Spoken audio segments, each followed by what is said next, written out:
সামনে তোর এইচএসসি পরীক্ষা না, এই এইচএসসি পরীক্ষাটা ভালো করে দে, মনোযোগ দিয়ে পড়াশোনা কর। যদি তুই জিপিএ 5 পাস, তারপর তুই যে মেয়েটাকে পছন্দ করতি ওই মেয়েটা তোর প্রেমে পাগল হয়ে যাবে। তাই নাকি? তখন তুই করবে কি, ওরে পাত্তাই দিবি না। তুই করবে কি, ভার্সিটি অ্যাডমিশনের জন্য প্রস্তুতি নিবি।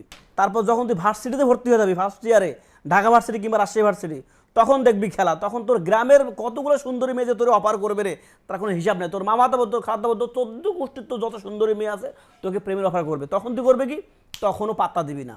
তুই করবে কি, ফার্স্ট ইয়ারে টার্গেট করবি যে কি করে ডিপার্টমেন্টের সিজিপিএ সবার চেয়ে বেশি পাওয়া যায়। জি ভাই। যখন তুই ফার্স্ট ইয়ারে ফার্স্ট হয়ে যাবি, সেকেন্ড ইয়ারে গিয়ে তখন দেখবি খেলা, আরও কত প্রেমের অফার আসবে। ক্যাম্পাস পুরো ভর্তি, ক্যাম্পাস ভর্তি মেয়ে তোকে প্রেমের অফার করবে। তুই করবে কি, পাত্তা দিবি না। আবার যখন তুই সেকেন্ড ইয়ারে সিজিপিএ বেশি পেয়ে থার্ড ইয়ারে উঠবি, তখন দেখবি তোর বড় আপু, তোর ছোট আপু, তোর সিনিয়র জুনিয়র, এমনকি ম্যাডামও তোর প্রেমে পড়ে গেছে। তাই নাকি? তখনও তুই কারো পাত্তা দিবি না, কারণ তখন তুই মানে সেরা, তুই বিশ্বপ্রেমিক, তুই কোনটা ছেড়ে কোনটা ধরবি কোনো হিসাব নাই।